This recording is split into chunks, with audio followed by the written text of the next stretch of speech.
जय हिंद। स्वागत है आपका अपने यूट्यूब चैनल अमस लाइब्रेरी क्लासेस में। अभी आधुनिक भारत के इतिहास का सीरीज चल रहा है, जिससे रिलेटेड अभी चैप्टर चल रहा है गांधी जी, और इसके रिलेटेड 2 वीडियो अपलोड कर दिए गए और आज ये तीसरा वीडियो है। गांधी जी से के बारे में, उनके आंदोलनों के बारे में, उन्होंने क्या क्या आंदोलन चलाया था। पिछले वीडियो में हम लोग पढ़े हैं गांधी जी के आंदोलन के बारे में, और आज उसके आगे हम लोग पढ़ने वाले हैं। तो आज हम लोग पढ़ेंगे सविनय अवज्ञा आंदोलन, उसके बाद भारत छोड़ो, गांधी जी का गोलमेज सम्मेलन, यही सब हम लोग आज पढ़ेंगे। तो आइए देखते हैं। तो पहले सविनय अवज्ञा आंदोलन के बारे में क्या था, पहले इसके बारे में थोड़ा सा बता देते हैं, फिर इसको हम लाइन बाय लाइन पढ़ देंगे। तो आइए देखते हैं। तो सविनय अवज्ञा आंदोलन, सिविल डिसऑर्डिनेंस मूवमेंट, जो आपका 1930 में हुआ था, शुरू हुआ था। तो ये कैसे हुआ था? तो दांडी यात्रा के दौरान, दांडी यात्रा की सफलता के बाद जो आपका दांडी यात्रा स्टार्ट हुआ था, दांडी मार्च भी जिसको कहते हैं, 12 मार्च 1930 को जो है साबरमती आश्रम से शुरू हुआ था, और शुरू में 78 सहयोगी थे गांधी जी के, और जो फिर बाद में आगे चलकर 24 दिन का यात्रा टोटल पूरा किए, और 6 अप्रैल 1930 को दांडी यात्रा पूरा हुआ। इसी की सफलता के बाद जो है, सफलता को देखते हुए गांधी जी ने फिर क्या किया, इस आंदोलन का प्रारंभ कर दिया। किसका? सविनय अवज्ञा आंदोलन, सिविल डिसऑर्डेंस मूवमेंट का। और फिर इसका जो है आपका जम्मू कश्मीर से थी, जम्मू कश्मीर के क्षेत्र से आपका खान अब्दुल गफ्फार खान जो थे, उन्होंने खुदाई खिदमतगार संस्था का गठन कर दिया, और फिर ये वहीं से, वहाँ जम्मू कश्मीर से इन्होंने ही शुरू किया, और इन्हें ही खान अब्दुल गफ्फार खान को ही लाल कुर्ती सेना का गठन किया था इन्होंने ही, और इन्हें ही सीमांत गांधी कहा जाता है। फिर आपका छपरा से कैदी लोग जो छपरा के जेल में, उन्होंने नंगा विद्रोह शुरू कर दिया, क्योंकि वह स्वदेशी वस्त्रों की मांग कर रहे थे। फिर उसी समय दक्षिण भारत से चक्रवर्ती राजगोपालचारी ने नेतृत्व किया। फिर मुंबई से इसी आंदोलन के दौरान सरोजिनी नायडू जो थे, 25,000 आंदोलनकारियों को लेकर धरसना नामक स्थान पर पहुंच गए थे, और इसकी सूचना पहले से ही अंग्रेजों को लग गई थी। ठीक है, और फिर अंग्रेजों ने इस आंदोलन को दबा दिया, और इसी आंदोलन के दौरान ही जो है लड़कों की बानरी सेना और लड़कियों की मंजरी सेना का गठन हुआ था, और यह आंदोलन आंशिक रूप से सफल रहा, क्योंकि इसी आंदोलन के जो है कारण अंग्रेजों ने टैक्स में कटौती किया था, तथा मादक पदार्थ जैसे जो थे सिगरेट, शराब के उत्पादन में, ये सब के उत्पादन में कमी कर दिया था। और फिर जब सविनय अवज्ञा आंदोलन चल रहा था, तो लंदन में इसी समय आपका गोलमेज सम्मेलन भी हो गया था। इसी के बाद जो आपका जानते हैं कि 3 गोलमेज सम्मेलन हुआ, 30, 31 और 32 में। तो इसी समय 3 गोलमेज सम्मेलन हुआ था इसी समय, और ये सविनय अवज्ञा आंदोलन भी आपका शुरू हुआ था। तो इसी समय क्या हुआ था, इस आंदोलन के कारण ही यहीं पर 1930 में ही लंदन में गोलमेज सम्मेलन का आयोजन किया गया था, क्योंकि भारत में इस आंदोलन के कारण जो है कोई कांग्रेस का प्रतिनिधि वहां भाग नहीं लिया था, और जिस कारण इंग्लैंड में जो है वहां पे के उस समय प्रधानमंत्री थे इरविन, नहीं, उसी समय जो है इंग्लैंड में इरविन के दबाव पे आने पर वे कांग्रेस का जो था इस सम्मेलन में भाग लेने के लिए भेजे थे, और इसी दरबार में आकर इरविन ने समझौता करने का विचार किया था, और इसी बीच गांधी इरविन समझौता भी हुआ था, और इरविन ने महात्मा गांधी से फिर यह आग्रह किया कि यदि वे सविनय अवज्ञा आंदोलन को स्थगित कर देंगे, तो फिर गोलमेज सम्मेलन में भाग लेने उन्हें जाना पड़ेगा। और तो फिर गांधी जी ने उनसे कुछ बातें कही, कुछ बातें मानने के लिए कहा, जिसमें से सबसे प्रमुख था आपका कि राजनीतिक कैदियों को रिहाई कर दी जाए, और इसी समझौते के तहत जो भगत सिंह को फांसी नहीं पड़ना था। और लेकिन क्या हुआ कि इरविन जो था उसने कहा कि सभी राजनीतिक कैदियों को रिहा किया जाए, लेकिन ये तो आंदोलनकारी में करके गए थे, इसलिए इनको रिहा नहीं मिला था, किन्हें? भगत सिंह को। और फिर गांधी इरविन समझौता, इसी को ही जो गांधी इरविन समझौता हुआ था, गांधी इरविन समझौता को दिल्ली समझौता भी कहते हैं, और ये 5 मार्च 1931 को हुआ था, ये इरविन और गांधी जी के बीच में। ठीक है, इसे ही गांधी इरविन समझौता कहते हैं। और जब ये लोग ये दोनों आपस में टेबल पे बैठकर विचार कर रहे थे, तो इसी के बाद में सरोजिनी नायडू ने इन दोनों को क्या कहा था, इन दोनों को दो महात्मा कहा था कि ऐसा लग रहा है कि मान लो दो महात्मा मिलकर आपस में विचार कर रहे हैं। और ये देखेंगे अब हम लोग गोलमेज सम्मेलन भी इसी के आगे है, तो थोड़ा सा बता देते हैं हम इसके बारे में भी कि आपका प्रथम गोलमेज सम्मेलन हुआ था 1930 से 31 में, 1930 में।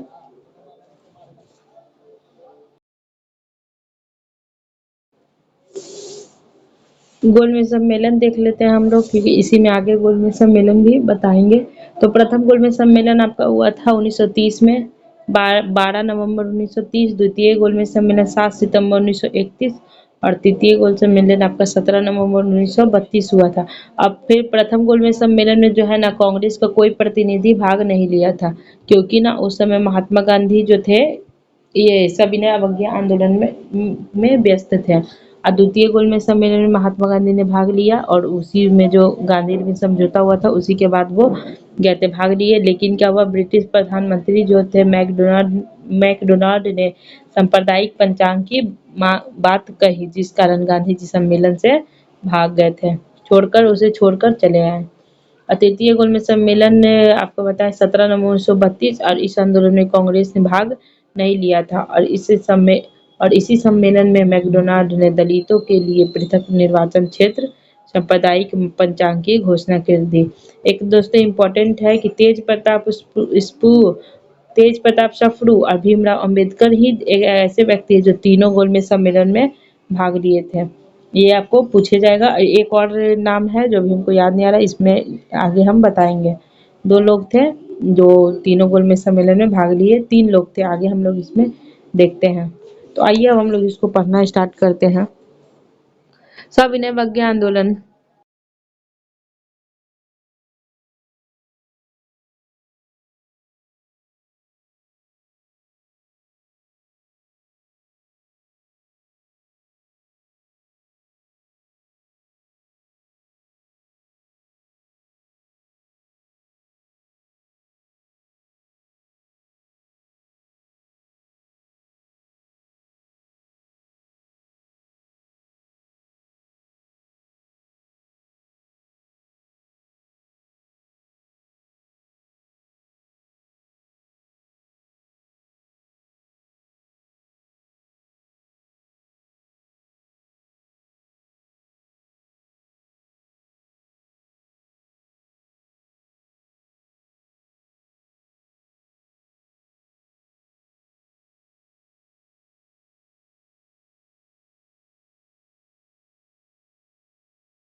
तो अब हम लोग देखते हैं भारत छोड़ो आंदोलन। तो भारत छोड़ो आंदोलन कब शुरू हुआ, तो देखते हैं सबसे पहले 8 अगस्त 1942 को भारत छोड़ो आंदोलन शुरू हुआ था। तो ये कैसे शुरू हुआ था, तो जो क्रिप्स प्रस्ताव था ना, तो क्रिप्स प्रस्ताव की जो है असफलता के बाद महात्मा गांधी जो थे भारत छोड़ो आंदोलन का प्रस्ताव रखे थे। तो अब क्रिप्स प्रस्ताव क्या था, तो क्रिप्स प्रस्ताव, क्रिप्स नामक एक व्यक्ति था। क्रिप्स प्रस्ताव भी आपका 1942 में आया, मार्च 1942 में आया था। ठीक है, और ये किस लिए आया था, तो द्वितीय विश्व युद्ध में जो है भारतीयों से सहयोग प्राप्त करने के लिए क्रिप्स प्रस्ताव भारत में आया था।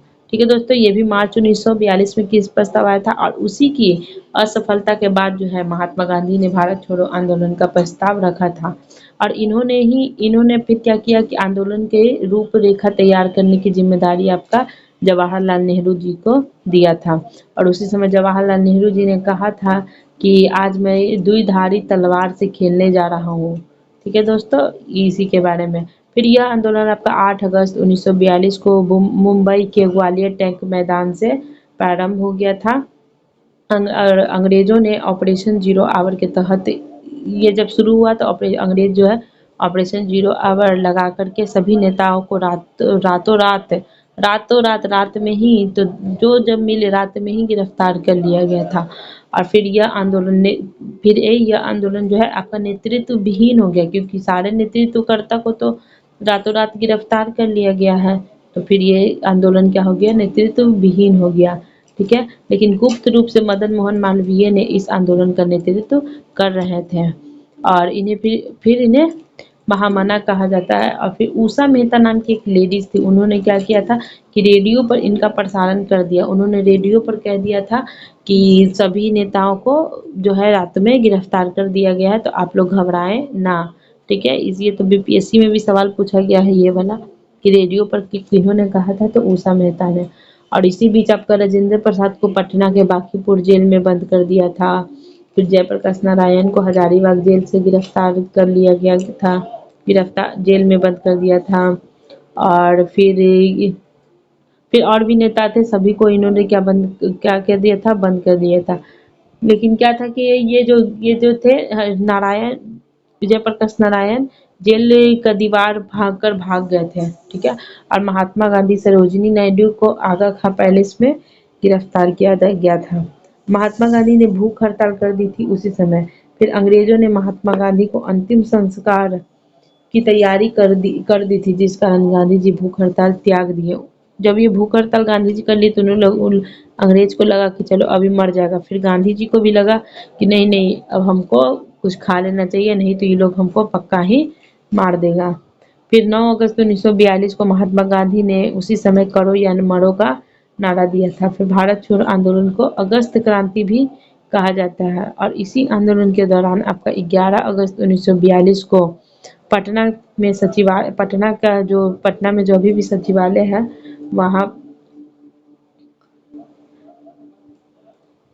पटना के सचिवालय में जो है तिरंगा झंडा लहराने के लिए विद्यार्थी, जो आज भी स्मारक यहाँ पे पटना में बना हुआ है सचिवालय के पास, तो झंडा लहराने के लिए विद्यार्थी का एक समूह आगे बढ़ा, जिस कारण पटना के जो है जिलाधिकारी आरएस, उस समय आरएस थे, आरएस ने गोली चलवा दी, और जिसमें से 7 विद्यार्थी शहीद हो गए, जिनका अभी भी स्मारक बना हुआ है, शहीद हो गए। और इसी घटना को सचिवालय हत्याकांड भी कहा जाता है।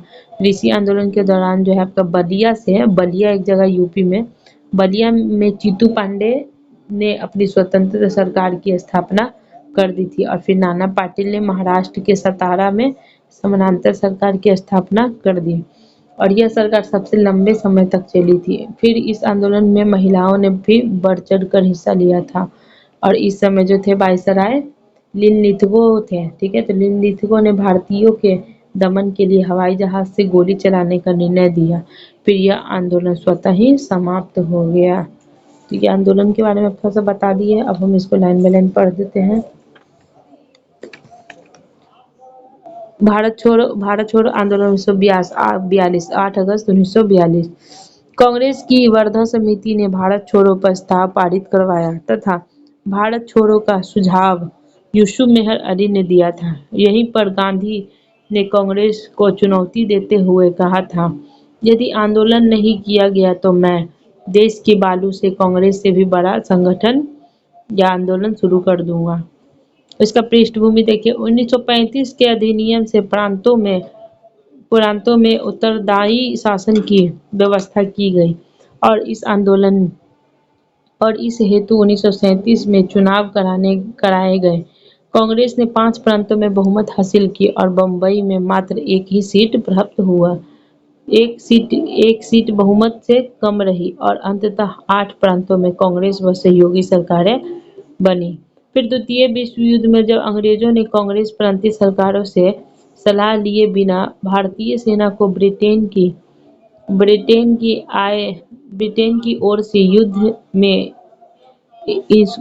इनकार कर दिया तो प्रांतीय कांग्रेसी सरकार ने इस्तीफा दे दिया। फिर 1939 की इस घटना में पर मुस्लिम लीग ने मुक्ति दिवस मनाया और डॉक्टर अंबेडकर ने भी लीग का समर्थन किया। फिर जापान की प्रारंभिक विजयों से लगने लगा कहीं भारत अंग्रेजों जापान के युद्ध की रणभूमि न बन जाए। भारत जो है अंग्रेज या जापान की युद्ध की रणभूमि न बन जाए। फिर 1942 में क्रिप्स मिशन भारत आया, जिसका वास्तविक लक्ष्य युद्ध में भारतीयों का सहयोग हासिल करना था। अतः युद्ध परामर्श समिति व कुछ गौण अधिकार भारतीयों को तुरंत सौंपने का प्रस्ताव दिया, किंतु भारतीय संविधान व उत्तरदायी सरकार की स्थापना युद्ध के बाद होने का प्रस्ताव रखा। इसलिए गांधी जी ने इसे पोस्ट डेटेड चेक की संज्ञा दी। व्यक्तिगत सत्याग्रह 1940 में देखते हैं, द्वितीय विश्व युद्ध में भारत अंग्रेजों के साथ नहीं है, इसी को प्रतीकात्मक रूप से प्रदर्शित करने के लिए 1940 में व्यक्तिगत सत्याग्रह चलाया गया। और महाराष्ट्र के पवनार से आरंभ करने वाले पहले आचार्य विनोबा भावे थे। ये भी आपका बीपीएससी में सवाल पूछा गया है कि महाराष्ट्र से कौन थे व्यक्तिगत सत्याग्रह का इसी बार में, तो विनोबा भावे थे। और इसे सत्याग्रही पंडित नेहरू गांधी के आदर्शों को व्यवहारिक रूप देते हुए विनोबा ने भूदान आंदोलन चलाया था, जो आंध्र प्रदेश के पोचमपल्ली से आरंभ हुआ था, जिससे किसानों और शरणार्थियों की समस्या हल करने की कोशिश की गई। एशिया का नोबेल पुरस्कार कहे जाने वाले रैमसे मैग्सेसे जीतने वाला प्रथम भारतीय विनोबा भावे थे। जो एशिया का नोबेल पुरस्कार कहा जाता है रैमस मैग्सेसे, वो इसको पहली बार कौन जीते थे? विनोबा भावे ही जीते थे। और पहली महिला में पूछेगा तो किरण बेदी। इस परिस्थितियों में 8 अगस्त 1942 के बम्बई के ग्वालियर टैंक मैदान से भारत छोड़ो आंदोलन का निर्णय हुआ और यह अगस्त संकल्प कहलाया और यह मैदान भी वर्तमान में अगस्त क्रांति मैदान के नाम से चर्चित है। प्रांतीय सरकार में बंगाल से आपका प्रजा कृषक पार्टी, पंजाब में यूनिस्ट और सिंध है।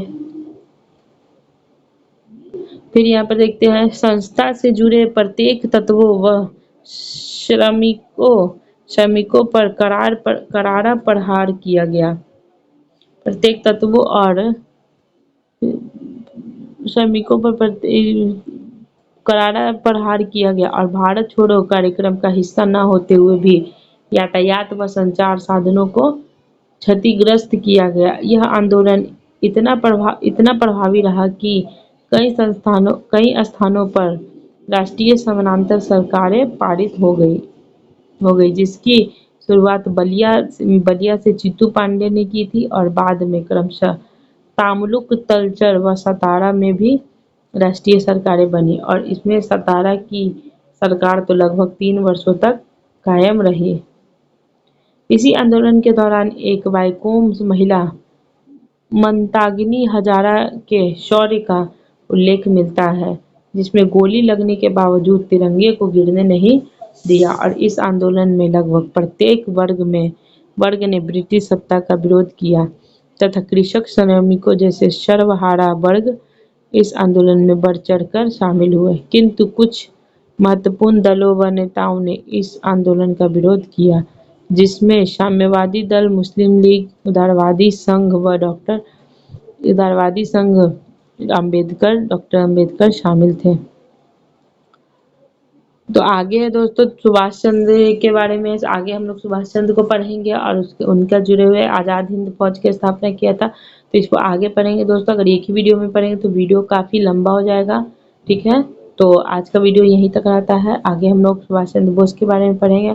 तो दोस्तों आपको ये वीडियो कैसा लगा, अच्छा लगा तो ज़रूर अपने दोस्तों को शेयर करें, लाइक करें, सब चैनल को ज़रूर सब्सक्राइब करें। Thank you.